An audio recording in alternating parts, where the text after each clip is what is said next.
The County Conversation podcast is sponsored by Daffabet, the world's leading online betting site.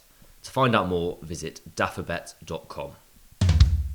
Hello and welcome to the County Conversation, the show where we take the three most interesting stories from the last week of county cricket and give you the inside track to them here.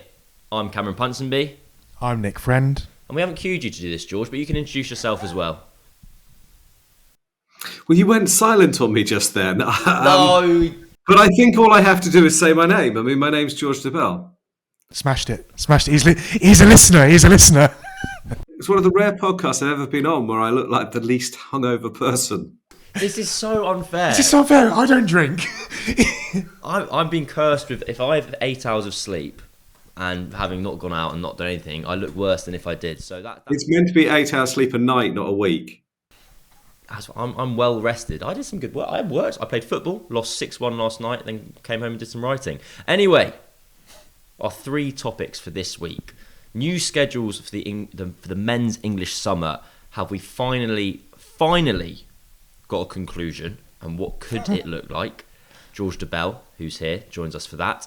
The women's blast are Surrey playing a different sport. They're 4 from 4 and just kind of battering everyone.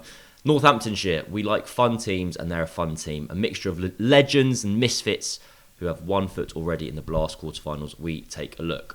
But first, the reason why we're graced with George Dobell's presence is because the conversations about having conversations about what the schedule of the men's domestic summer might look like are moving forward. And I'd like to kind of throw the stage over to George to kind of give us an update on the piece that you wrote on thecricketer.com and kind of fill us in on where we're at. Do we have some form of a conclusion? What are we expecting to happen in the coming days? The end's in sight. We're going to have a new domestic schedule by mid-July, probably. Okay? And I think before we go on, I think it's worth saying that most people would agree that the current schedule is pretty rubbish. It doesn't really work on any level. And so while there's always a bit of reticence about change, and rightly, because change has nearly always just meant cuts, it is worth just keeping in mind that what we have now isn't really delivering in lots of different ways. So what will happen is that tomorrow, on Wednesday, the 11th of June, the steering group who are looking at these changes will come up with a short list of 3. There will be 3 finalised options, which will then be sent back to the game, the first-class counties, by the way, not the ECB executive.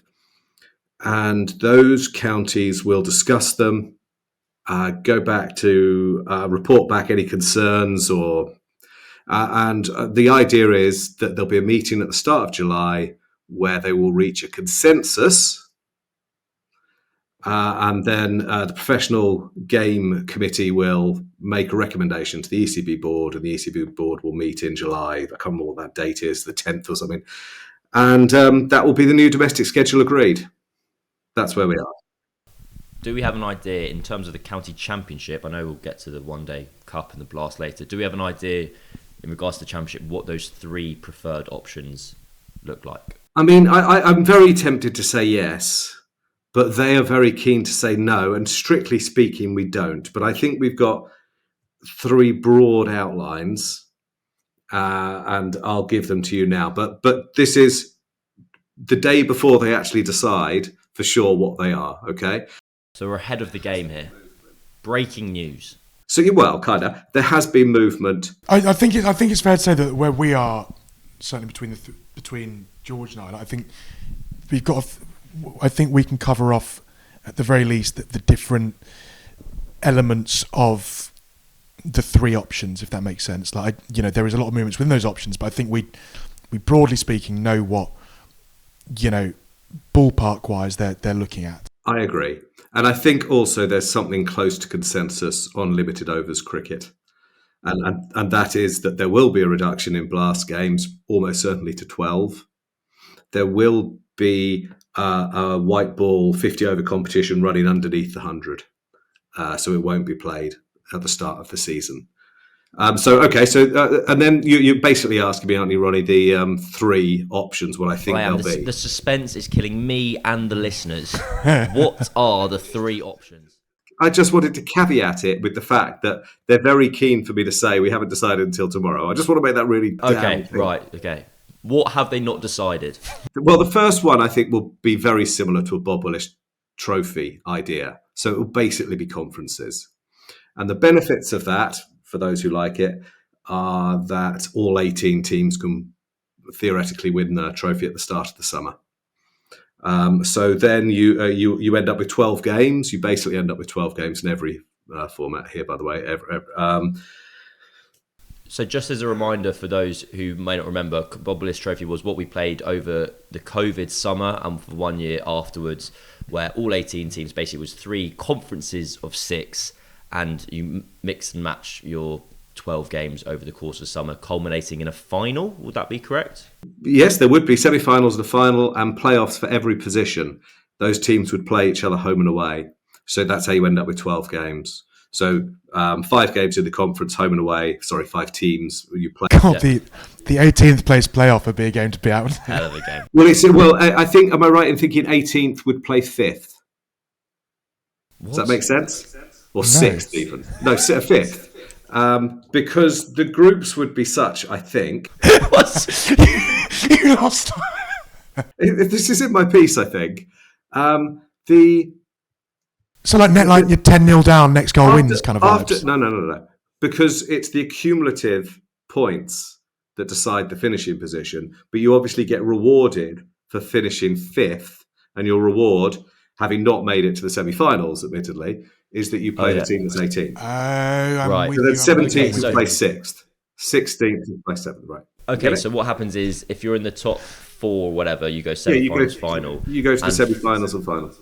And then basically, if you finish below 4th, you just have 2 random games at the end of the year. You don't have 2 random games. You would play the team. You would play home and away against the team that you're allocated, which, if you were 5th, would be the team that was 18th. But presumably, part of this is about seeding for the following year as well. It would be, and it would have to be seeded on what happens this year as well. Right, I want to move on from this. I was getting myself confused there, and so conferences, option 1. Let's leave it at that, and we'll get to the details of what those like. The second one looks like conferences, but is actually divisions. Okay, this is the one that's confused people. But this is the stalking horse. Not the stalking horse. This might be the front runner. This one you have. I'm going to say groups. Group A, Group B, both have 6 teams in them. Group A plays all the teams in Group B. I don't like that bit. That's the whole bit. Well, sorry. Okay, I'm interrupting there. But keep going. Okay, so you end up with 12 games there. From there, you can play semi-finals and a final. So these first 2 options both have the championship decided by a final. The third group plays itself, and there would be promotion and relegation. So the worry about this is that there's a rump of 6 teams, but the mitigation against that is that up to 2 of them could be promoted each year. So a third of the division could be promoted each year. There is some support for this proposal. If I were a betting man right now, it would either be that one or the one I'm about to talk about. The next one is pretty much divisional. It is promotion and relegation, but there is, to get to 10 games, you have some convolutions, and I almost wish I'd written it down because I'm going to try and remember it now. But basically, you play the first portion of the season, then split, and the top teams play for the trophy and the other teams play for position. It's what I would describe as the Scottish Premier League model. The SPS. No, that's Scotland's Football League rather than their franchise cricket competition, which basically does not gets exist. This time every year it is cancelled. So it's how Celtic and Rangers end up playing 10 times a year. The disadvantage is it's quite complicated, and it would be a nightmare to administer in that, on a really basic level, you don't know who's playing. do you, until you're halfway through the season. So you can't book anything. But there are differences of opinions with that. Some people want a 10 division a 10 team Division One. That has been the proposal that has been favourite until now.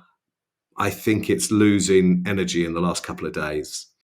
Just for further context on that, just the bit you said you hadn't written down. I think I'm right in saying it's that 10. So the idea is, and it's obviously imperfect as all these are, 10 team top tier, of which you would play 8 of the 9 teams in the first batch, at which point the competition would split in half, and you would then play all of your 5. So you'd then play. That's how you get to 12. So 8 in the first half, 4 in September, either playing for the title or for relegation. How that works point wise and what you retain going into those little mini groups, I don't know.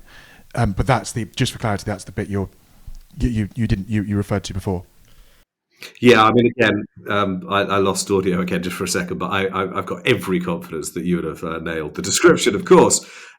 So those are broadly, I think, going to be the 3 options. But I don't think we know the size of the top division. I think Surrey, for example, have been saying they want an 8-team top division where you still end up with 14 games. You just play everyone twice. I don't think that will go forward. So that is a question I'd immediately have, is that it strikes me always in these conversations of restructuring the schedule is that there is a desire primarily for a quantity of matches rather than a desire for a quality of competition. So in terms of option B, where we have these 2 parallel groups of 6, rather than doing the simplistic option saying we've got 2 side-by-side groups of 6, why don't you play each other twice in your own league and get to 10, and then we'll have the added games. You go, let's play the teams in the other group, which is a complication, a crease in what would not otherwise be a quite simple league system. But I don't have a problem with that, because actually the one I think if you can it depends how you look at that competition. I would actually look at that version and say that is a 2-divisional structure. If you think about it, it's a top tier split over 2. And the point I'm trying to make is go to your mate who doesn't support cricket. Oh yeah, I'd go for Surrey's option. Here's the league table. Oh, brilliant! When are Surrey playing Essex? No. Surrey and Essex don't play each other. Surrey and Essex will play the teams in the other league, and then that impacts their table. That's an unusual situation. I think the dichotomy they've got to get over here is that what they need to achieve is a mixture of best v best, but also relevance for as long as possible. And actually, the reason I wouldn't go forward with the conferences is that you can lie to everyone in April and say you can all win the championship, but by the end of April, 4 of you can't. And that is the reality of it. If you start poorly, and we can talk about seedings and prize money all you want, but actually prize money is important to the squads. It is not important to media narrative, to supporters. Yeah. There's very little to go on in a conference system once you realise that you're too far adrift to win it, or once you look at your seedings and you go, no, we're not very good, and we've got Surrey and Notts in our group, we can't win the championship this year. So you end up with this, at least with relegation and promotion, the one thing and however imperfect the schedule is and however imperfect the teams you're playing are, at least what you've always got is jeopardy and storylines to go on. But we could and we're already at a point in the championship, let's face it, where there is very little, there's very little mainstream coverage, mainstream interest beyond, frankly, what's going on at the Oval. What you do not want to happen is you cannot come up with a competition that actually worsens that, because if you're that is the one. The conference system is the one that I think ensures that. You've got a load of dead rubbers from very early, and you're trying to, and as clubs, you're trying to convince your own supporters that this is important, because finishing 14th rather than 15th will help us with our seeding for next year, and will give the club a bit more cash. Rubbish. And I don't think that is a way to go. But equally, it will find favour with some of the smaller, less successful Red Bull counties who go, well, this means we're not in Div 3.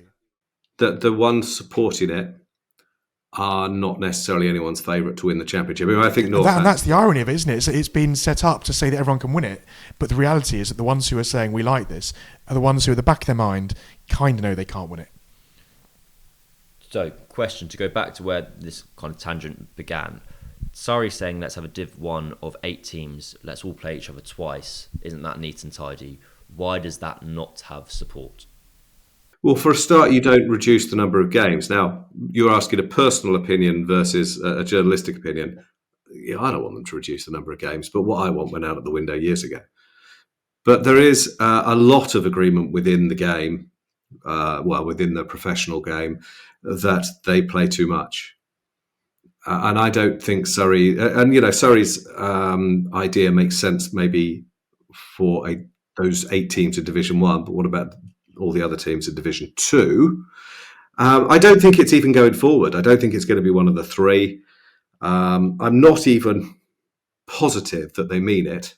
I wonder if they're playing to the gallery a bit so they could say to their members, we tried, but they might mean it. But, what works at Surrey isn't the same as what works elsewhere, because I think Surrey are quite happy, aren't they, Nick, to reduce the number of blast games to 10. And we should just quickly talk about that. We are going to. So hang on. The last question I want to do. The last question I want to do on the Red Bull before we move on, George. Can you just summarise which you think is the favourite to be moved forward with at this stage, and then we'll do the white ball.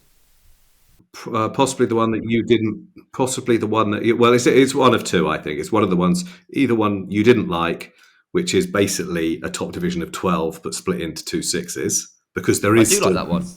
Okay. Anyway, Karen, sorry. There is still promotion and relegation. There is still jeopardy, and you get somewhere near the best be the best. It takes a little while to understand, but it's not beyond the wit of cricket supporters to understand that. And actually, in the whole history of county cricket, there's been such a brief period, 12 years or whatever it was, where there was real integrity in the system, where everyone played everyone else home and away in the same division. It was a really, really brief snapshot of history. That it was brilliant as well, by the way. That's what I would like, but it's gone.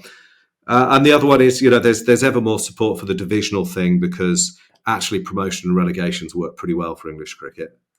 It does create narrative, it does create jeopardy, it does create exciting cricket. It's unfortunate that it's not being brilliantly reported by the wider media, but it is there, as you guys know.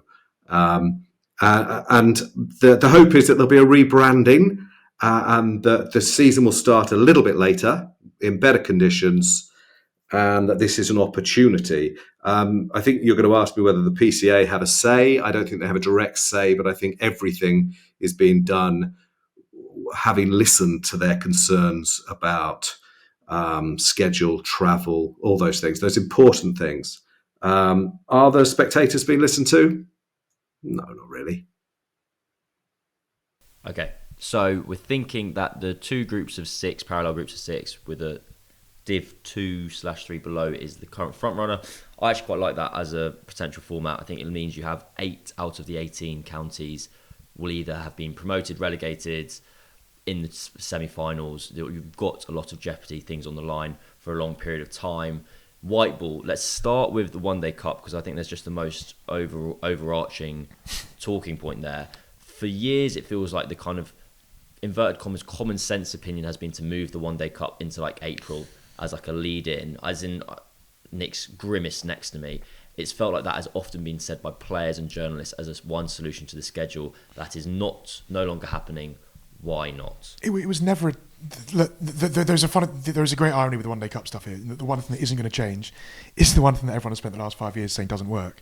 But my opinion, the One Day Cup moving to April was never an option, particularly once they said they were going to reduce championship games. Because the reality is, you need some cricket to play beneath the 100, and the absolute reality is that you cannot play the blast underneath 100, yep. And for several reasons. Several obvious reasons that we don't even need to go into, and you also can't play reduced championship beneath the 100 either, because you're already reducing the championship. And as much as George says that there's not there's not much sway here for the members and the spectators, you can't take the mick out of your audience, and you cannot reduce the championship and then give them and then produce 2 further watered down rounds of the championship. So and also, it never solved the schedule issue, putting the One Day Cup at the start of April. I would also argue that if the 50 over format is the one that is likely to, inverted commas, die out in the coming years, if this is a long-term schedule we want to have, I never thought it made much sense to move the entire competition to the start of April, essentially because England had 2 poor white ball tournaments, when the reality is that far more could be done by England's teams to better prepare their best players for 50 over cricket. They could have they could have List A Lions camps again, they could have North v South. They could do an awful lot to get their best young cricketers playing 50 over cricket without moving the entire comp to the start of April, which actually wouldn't have solved the schedule issue at all, but would have caused further issues both now and further down the line. Well, you know what the underlying scheduling issue is. It's the 100. It's that great big monster in the middle of the season. There is a possibility that there could be an extra home game for each side, so that there could be 5 days cricket for each club in August. And there is talk of 1 round of championship games in August as well. Whether that will come to anything, I don't know. I think it probably won't, actually. But there is concern that the non-host counties are hosting 4 days of cricket at their county grounds in August, which is a ludicrous scenario. Clearly a ludicrous scenario, but we are where we are. Why is that a ludicrous scenario, George? If the 100 is here to stay and it's here in its current... it's the golden goose, and the golden goose is now in the process of being sold. So this is the reality we currently live in, and the positive that is meant to have been brought in is that all these counties have had an injection of cash that will hopefully spur grassroots cricket, make these businesses and counties able to run for the short to medium term future. If the downside of that is they only have 4 days of cricket at home in August, but is that such a loss? I don't know why that's kind of, when we talk about we can't move the 1 day competition up to April because it means then people aren't playing cricket in August. I don't really understand why that is necessarily a bigger evil. Because it's the school holidays. Partly because it's the school holidays. But there is cricket being played in that month, namely the 100, which is on TV every night. And yes, it's only at 8 grounds rather than 18, but there's a larger concentration of people going to those games than if... Well, it's on the TV if you've got Sky. There's a little bit on the BBC, but there is not a massive amount. And if we want the game to reach a wider audience, we're going to have it so that it's more easily accessible. And we've actually retracted from huge areas of the country and made it so that, if it's not played in state schools, if it's not on free-to-air TV, if it's not available in a town near you, how the hell are you going to find it? I agree with all those points in broadly. Of course I do, especially in terms of state school cricket. I just don't see... I've lost track of where this started now. So just on the they want to optimise the best weather of the year, or August. Lots of good things about August. They want to optimise that by having a bit more cricket. It's not such an unreasonable thing. While you talk about, let's not get sidetracked into another conversation about the 100, because I've lost that argument. The people who agree with me, we have lost. So there's not a lot of point revisiting it. But just remember that the counties, they are going to get this influx of money, but it is partly to mitigate for the money that they're not getting anymore because of blast sales and all these other things, and from the reduced value of bilateral rights. So, yeah, it's compensation for a short period. It's more than... It's 20 however much million is more than getting an extra 750 seats on bums at the Incora. Bums on seats. Bums on seats. I like seats on bums more personally. Beyond you. I think the drop in figures will be more like 500,000 over a few years in terms of blast, not in one ground, but I was going to that was my counterpoint.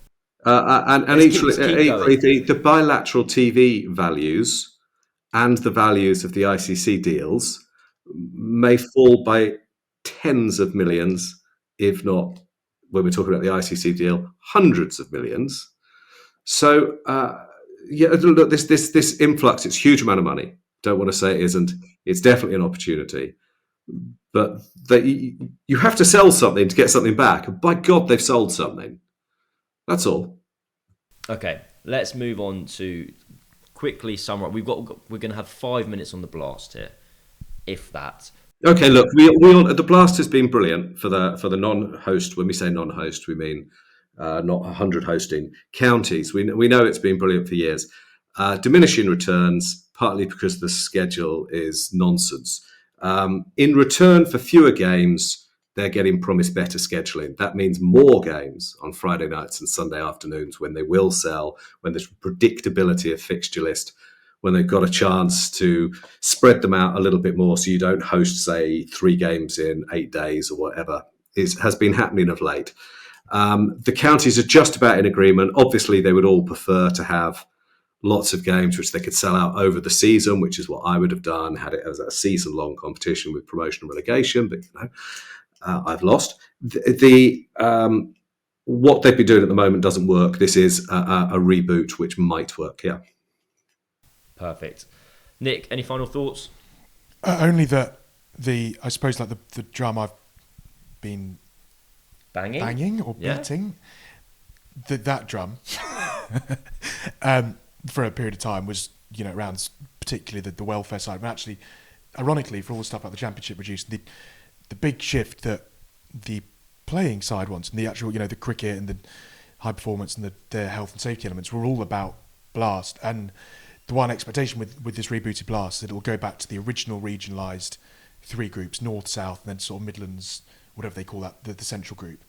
And ironically, by doing that alone, you solve most of the issues that the playing body was asking for. Essentially, if Northamptonshire aren't in Durham's group, you go quite a long way to solving a lot of the problems, because what you end up with is reduced travel straight away.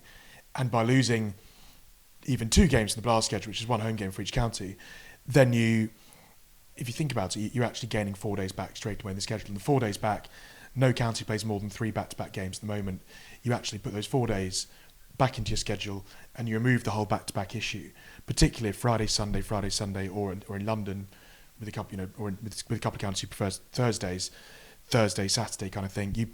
There is no reason why, the majority of that issue has not and cannot be solved by these little tweaks alone. And I think that is probably the broadest point to make with all the schedule stuff, sort of finishing off the circle from where we started here, which is meant to be, everyone I've spoken to about this on all sides of it say that it's meant to be evolution rather than revolution, and it's not meant to be something it's not meant to be stark, and it's a couple of games rather than, and with the One Day Cup essentially remain the same.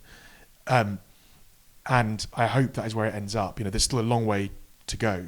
We're like, as much as George said at the start that we're near the end, we're kind of still near the start. As far as I'm aware, there's a PCA meeting on Tuesday afternoon, which we're recording. Of the beginning. Goes out to counties, and then I think what we've described just now is essentially the skeleton for what these proposals will come to look like, probably with a bit of both, with a bit of all different bits within what ends up as the schedule, if that made any sense at all. But I wouldn't take these as the options. They're the bits. What should we take them as then? I think they are the skeletal bits of the options that will then be pieced together. Christ. Well, they are still ultimately having to deal with all the different stakeholders. This has been put to the counties, and then to the players, and then to the broadcasters, and then to everyone, and then commercial. Not spectators. No, and eventually all of these stakeholders will, they'll have to reach it. It'll be a compromise, as it always is. Well, I mean, the spectators aren't being asked, are they? They aren't. Yeah. What would they say? What would they say? Well, I don't know. I mean, someone should set up a supporters association which canvasses their views and can put them forward in a sensible way. But I'm not able to speak for them. But they don't want a reduction, do they? Certain counties are holding members' forums this week to basically talk through what is going on. I don't know how much interaction there is in those forums, but yeah, I've certainly seen that Gloucestershire have got 2, I think, next week. I'm sure others are doing similar. But this is why I thought it was important to do that piece and sort of, Nick knows I was working on it for a couple of days, and to sort of get it out there, imperfect though it may be, so that people realise what's happening. Because just like the arguments that happened in sort of 2016-17, I think the war was over before spectators realised they were in a battle. And I think it's probably the same here, to be honest. Well, it's noticeable that the one thing that all the proposals have in common is a reduction. That is, that is a. And I don't think the reasons for that have been adequately explained and sold. But that's why I started right at the top of this. Started by saying, let's remember the status quo is pretty rubbish. So, and I think most people would agree it needs changing, but I think there's a huge amount of reluctance and cynicism about reductions because it just feels like spectators will be asked to pay just as much, probably more, for less on a basic level. But I think that it is an opportunity that if they make the right decisions, the good cricketing decisions, if you end up with a really good, coherent competition, I think that could be explained in a positive way. But I think the cynicism out there, the well-earned cynicism, because of what's happened in the past, is such that it will be quite hard to explain. And the other thing is, I think maybe some of the counties have been a bit disingenuous. We won't vote for this, we won't vote for that. I don't think there's a vote. Right. So they've got a legalistic technicality there. We didn't vote for this. Well, no, you didn't, but you acquiesced. Order. We've done about 14 minutes more on this than intended to, but I put my personal opinion. I believe that a reduction in the quantity of fixtures for the benefit of the increase of the quality of competition is worth it. A very quick whistle-stop tour of what the potential options we're talking about. County Championship, 3 options. 1, Bob Willis Trophy, 3 conferences. Option 2, like a big group of 12 divided in 6 with div 3 below as another 6. It's terribly explained. That's the good one, in my opinion. Option C, kind of what we've got at the moment, just with a reduction of fixtures down to 12. Blast will lose a couple of games. One Day Cup will not move. Those are what's on the table, what's going to be discussed about being discussed. George, thank you as ever. It's lovely to see you. I hope you will see you in the coming days at Lords. I'm only jealous when I make fun of you looking as if you're going to hangover. It's just jealousy. I wish I was young and handsome. I'd start beers last night. looking like a diminished potato. That is not true. That is really not true. Right, George, thank you for your time. That's the end of part 1. Cheers. Nice to see you guys. The Cricketers' award-winning team brings our subscribers news, features and insight on county and international cricket every single day.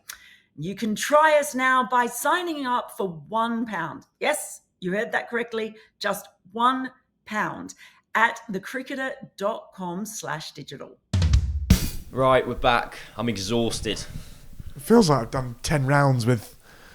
I hope for those listening that was kind of legible. I think we got to some form of opinion and helpful insight.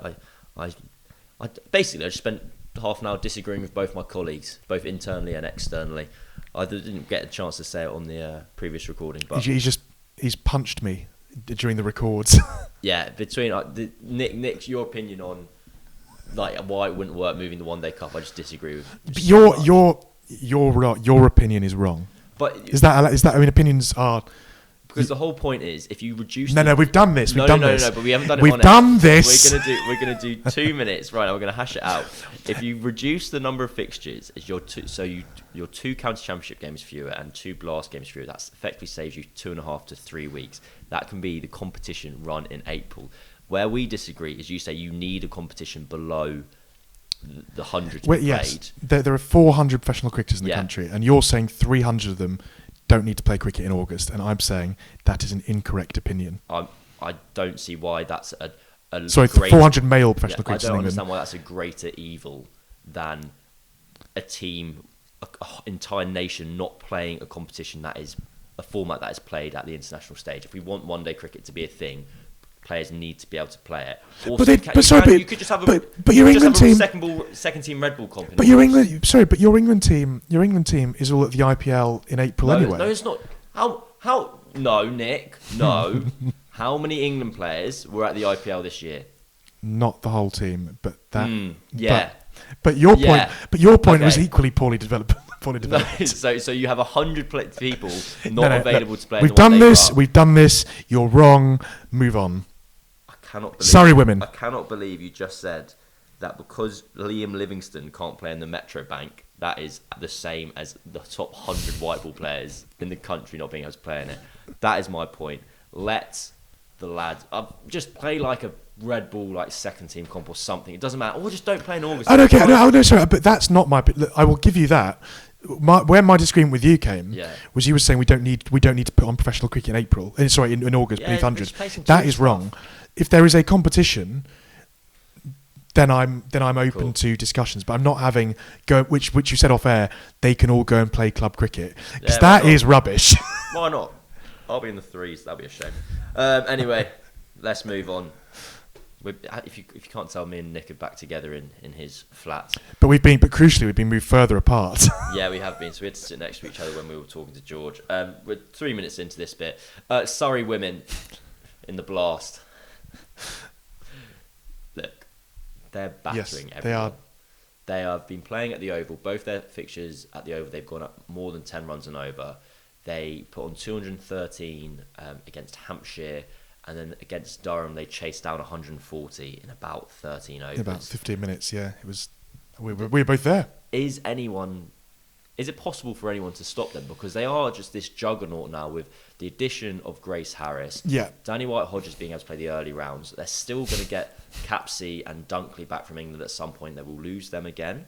Tash Farrant is back with ball in hand. They are surely the kind of runaway favourites for this competition. They lost the T20 County Cup in the final without all these players, and now they have them back. They are not dissimilar to Surrey men in the challenges they'll face down the line. It's funny that obviously they've had Danny White-Hodge for these rounds, but Grace Harris did also not bat or bowl in their 9-wicket, 11 over, 13 over demolition of Durham. So it's not like they're being stretched at the moment. If I think I'm right in saying they'll get Capsey and Dunkley back in at the end of this week on Sunday. So there's a week off for the players who were in both white ball squads for the West Indies series and are likely to be in both white ball squads for the Indies series, which is why Emma Lamb, who was only in the ODI squad, was back playing for Lancs. Can they be stopped? Yes, they can, because we saw when in those couple of one-day cup rounds, the 50-over cup rounds, where the England squad were all together and they lose Alice Davis and Richards as well for the one-day cup. I'm sorry, for the 50-over England series. We saw that they are stretched, and actually it's an unrecognisable side. I was at Chelmsford for a game they won, granted, against Essex, but they were, you wouldn't look at that and go, that is a side that cannot lose. It was a side that you went, there's a lot of bowlers here batting in the top six, and a lot of movement. Phoebe Franklin goes from batting at 9 to over the batting. Amy Hunter, who we all thought had gone home as an overseas reserve player, was suddenly playing cricket at Chelmsford, having been playing in Lisbon in Northern Ireland, I think, the day before. Yes. So I said I think not because I thought Lisbon was in Portugal, but because I was trying to get my bits of Ireland right there. Lisbon was in Ireland. Lisburn, not Lisbon. Sorry. She'd not been playing club cricket in Lisboa. You stop them, I suppose, because it's T20 cricket and anyone can win. And Laura Harris, the other Harris, Grace's sister, is walloping it for Bears women. And while Bears are nowhere near as complete or rounded a side as Surrey at full strength are, they do have a player who, on her day, and she's had her day a couple of times already, 77 off 34. Yeah. I think it was 50 off 16 or something, 55 off 20. Was it 55 off 21 I've written down? They're two of the fastest women's T20 50s ever. Players like her have the game to take a game away from Surrey. What Surrey have, though, I think, and correct me if I'm wrong, you've been commentating on all their games, is a level of depth with the bat that allows them to go so hard at the top. Yeah. That, as we saw in that Durham game, Durham certainly didn't have. Durham basically blocked it for 10 overs because they lost 3 wickets early, and obviously didn't have the same confidence in their lower order, and yet still ended up 140 for 5, hitting with their number 7, who'd not really played a shot on anger, hitting the last ball innings for 6, which kind of showed the difference, didn't it? That when we were both at Beckenham when Surrey chased 350 and tied with the Blaze, you only do that if you've got absolute confidence that Alexa Stonehouse can come out at 10 and belt balls over the rope for 6. So I suppose that's why they can't be stopped, and why they can be stopped is because it's T20 cricket. I think the two caveats I'd put in to add to your points are they've got the Blaze on Wednesday, and that's kind of top of table clash. Blaze are very strong. They also played Lancashire, who beat them in the County Cup final in a rain-reduced fixture, so we didn't really get a true snapshot of those two teams going head-to-head. But to your point, I think everyone knows the batting depth of Surrey, and what helps them is in players like the fact you've got Paige Schofield, Alice Davison-Richards and Danny White-Hodge, who are now in one or the other England squad, is actually really helpful because it gives a consistency in changes in that you do lose people, but you kind of lose them half at a time. But I think Paige Schofield is such an interesting case in her own right, because she's a gun, and I thought she ended the winter as the player. I thought she had the best winter of any England player. Yeah. Because she was injured and she missed the Ashes. Correct. And she went into the winter as the next player in, was in the South Africa squad, didn't end up playing because of her injury. But she's had a really, I don't want to say rubbish, but quite underwhelming summer, because she's actually not batted a lot of the time. That's true. And with this new era of England cricket, where Charlotte Edwards is very clear that she wants you to be dominating in domestic cricket, Paige Schofield is kind of dominating by not getting a go, which is. It's easy to feel like I mentioned Grace Harris before. I should have mentioned Paige Schofield in the same breath, and that they've chased 141 down in 13 overs, and they've got arguably the two most destructive players, middle order players in the English women's game, sat there, one of whom probably didn't have her pads on. That's where they are so strong. And I think if you compare them to the bottom of the table at the moment, Somerset, other end of the spectrum, Somerset, we looked at the team at the outset back in March and went, they're going to be quite strong when they've got Heather Knight and Charlie Dean. But when they don't have Heather Knight and Charlie Dean, they're going to look quite inexperienced and young, and like a team who signed a lot of players over the winter who didn't play in the regional stuff. Yeah. And actually that is what they now look like, and they are struggling as a result.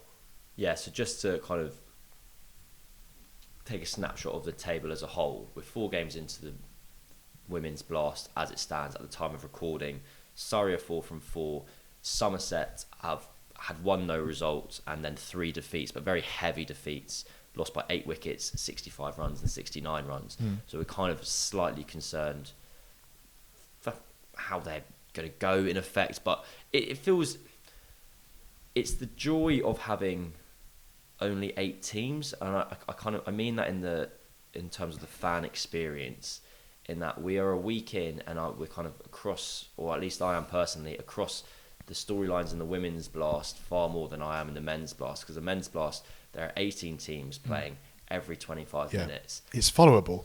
And it's just so hard, and it's we're about to talk about Northamptonshire, because mercifully, because they've all gone 5 from 5, you can develop a storyline there and go like, oh, that's actually a chunk of the competition.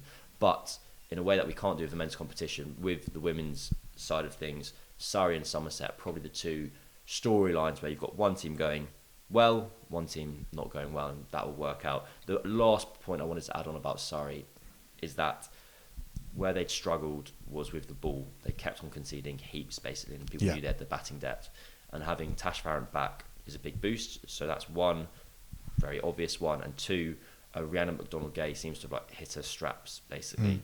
She seemed kind of out of rhythm, out of sync in the early parts of the season. And then against Durham, she was just bowling quick. And at the stumps. Yeah. I think because she's not tall, if you run up and bowl length at the stumps, you're just gonna skid a lot of batters out. And she knocked Susie Bates middle stump actually quite a long way back, and then did the same to Maddie Villiers. And she's very uncomplicated, and she runs up and you kind of know what she's trying to do to you. And you could tell that Villiers knew, because she'd lined her up, and it just sort of beat her. I don't know, she just skidded through, didn't it? And skidded through and was through her before she. It's a great strategy. Bowl fast at the stumps. Who knew? Hit her in the wickets. Who knew? Right, moving on to the men's side of the competition. As we mentioned, I really struggle with the Blast. It's my job to pay attention to it. It's impossible. You can take an evening. Games. You could go out for dinner one evening and think it's a Tuesday, so there'll be nothing on, and then you wake up the next morning and Jimmy Anderson's taken 3 for 20. Oh my god! The Jimmy Anderson wild card for the 100 pursuit is on, by the way. He's doing very, very well, but we don't want to focus on that now. We want to talk about Northamptonshire. They are 5 from 5, and I would love to say Nick, why don't you take this away? I think Northamptonshire are a team that you've been enjoying, and for one person, and one person in particular, Ravi Bopara. Some of you may know him for his roles such as head coach of the Karachi Kings in the PSL as of 25 seconds ago. He's now kind of leading the way in the competition. He wasn't dismissed until round 4. He's also now bowling 5-step run-up seamers. The floor is yours, Nick. I think Northampton. I think you were right to pull me up on this yesterday. I said they're fundamentally a fun team. Fun is the wrong word. I think what I enjoy about them is they have something really old school, early T20 that almost looks unthought through about them. And obviously there's not. Ravi Bopara has played more T20 cricket than Am I right in saying than any Englishman? I don't know. But and David Willey is probably not far behind. But it's so, I love the idea that David Willey, who's this, opening bowler, big strapping opening bowler, he bats the top four and belts it. Matthew Bretsky, who's actually not scored a run this year, whereas last year he was all over it. They've got a gun overseas at the top who smashes it. They've got Ben Sanderson, who we know is like one of these Red Bull sort of like county champion seamers, taking 6 for 8, just like out of why, like how like the Arul Sapire of his time. Then you've got Ravi. I love Ravi Bopara. He's been fighting against people asking about retirement questions for about 7-8 years. I remember interviewing him in 2019 when he won the Blast with Essex, and he said he sat with Ryan Tennis-Carter, and the whole premise was, could this be your last chance to win it? Because you're both quite old. Ryan Tennis-Carter is now India's batting coach or something, isn't he? Like, a lot has happened since then. And Ravi Bopara played the first night of the 2020 Cup back in 2003, and here he is, 23 years later, always saying, and he always says to me whenever I ask him about this, he always says, "I will stop when," and it's a bit like the Jimmy Anderson thing with England. Yeah. I will stop when someone walks past me and goes, "Move over. I'm better than you. This is my sport now." And every year, Ravi goes, "I'm playing with." So he's playing with James Sales now, whose father he played against. He's very much of the view that you've got to come and retire me, but also I like existing past. He loves existing past players who make their debut after him and then retire before him. And it was the weirdest thing ever. He was coaching the Karachi Kings. That's a proper franchise competition in the PSL. Yeah. He wasn't the head coach. He wasn't the player coach. It was just the coach. Yeah. Darren Lehman is Northamptonshire's coach, and Darren Lehman is not playing in the Big Bash. So there's this weirdness. The guy who's the 5th leading run scorer in the competition. I actually interviewed James Anderson about the Blast a couple of days ago, and which you can read about on thecricket.com later this week. Oh wow! And Jimmy said, it was Andrew Miller and I of Cricinfo asking these questions, and Jimmy said, "Is it weird? Like, you've not played this for a very long time. There are guys who are much younger than you who are much more experienced than you." And obviously that's not the case with Bopara, but Jimmy did say it is weird because I'm bowling, and Ravi Bopara, who played Test cricket with James Anderson in I want to say 2009. Yeah. Ravi hit Jimmy out of the venue a few days ago, and I just think there's a lovely weirdness. Ravi Bopara, of course, who missed last year's quarter-final because he went off to play in the Cayman Island T10 and broke his finger. So Northants should have reached finals day last year. They got done by the 7-week break.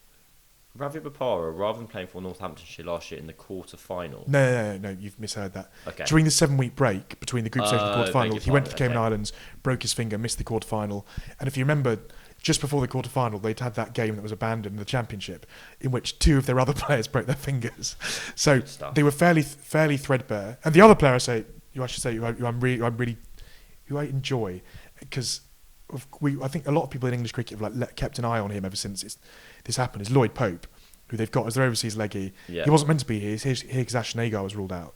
But I feel like a lot of us just think all we know of Lloyd Pope is that game, is the Under-19 World Cup quarter-final. Full disclosure, a couple of mates in the England side, I went to bed at 3 o'clock when England were 50 for none, chasing 120, and I sent them a couple of congratulatory text messages saying, "Well done, lads, well done." And I woke up the next morning, checked the score, they lost by 30 runs, and Lloyd Pope had taken 8 for, and got them all out. And I was, very quickly checking if you could unsend Facebook Messenger. Not at that point in time. No, so it's cool to see him over here, because he has this weird indelible link with English cricket, doesn't he? Which is having sort of like left this gut punch on this. 20 minutes, he was the guy who was going to destroy our dreams for 20 years. 20 years. So it's nice that it's nice that it's taken until now. But no, I think they're an interesting team, and also purely probability based to win 5 games in a row with a schedule as mangled as the Blast is, as we discussed earlier. I think it's just quite hard to win and win and win and win and win. I think it is hard. In the tone of the episode, for me to be the pessimist amongst us, it is a bit weird that they can just win 2 of their next 9 and be in the quarter. No, 100%. But anyway, it's the thing I love about you're completely right. They're like people say, Gloucestershire won the Blast last year by losing 7 group games, and of course, if you lose 7 group games in the 100, you've lost every game. You've lost every game, which is obviously a flaw. They play 8. they've lost every game going into the 8th game. Okay, so beg your And pardon. then if you lose that one as well, then you. Okay. Yeah. But thanks for reminding me. Fine. George Scrimshaw's the other one, who I think is a lovely story because, I suppose a lot of people remember him from his ODI debut, which he did take 3 for in. People do forget that, but it wasn't the best day of his career. But it's nice that. That is kind, yeah. It is nice that someone. To be honest, it's nice to see him do well. Absolutely. Basically, that's all I've got to say about George. So, a plug for the cricket draft. Get your team in order. Basically, what we're going to say. Just pick out Northants players. All the Northants lads. Ben Sanderson taking poles. David Willys in there, be scoring runs, taking wickets. George Scrimshaw, who I think we were both hoping to name check, bowling well, bowling fast. It'd be amazing to see him kind of return to the international scene one day, because there was a period of time where he was very kind of highly thought of. I think Bretsky as well. He's not scored around. He's averaging 15 this year, but he. Is that how you say his name? Britska. Yeah, Breetzke. Leave it in the comments below. Him. That's that lad. He hasn't got a run yet, but a very good player. Ravi Bopara, 5 matches, 5 innings, 3 not outs, averages 97.5. Pick him as well. And in 7 years' time, pick him then as well. God knows who he'll be playing for then, but he won't retire him. Right, Nick. Cam. That's everything for this week. The County Conversation podcast is sponsored by DafferBet, the world's leading online betting site. To find out more, visit dafferbet.com. Nick, thank you for having me here. We'll thank George as well for coming on, and even though I disagree with everything both of you say now. I've been Cameron Ponsonby. Hope you've enjoyed this week, and we'll see you and speak to you again very soon.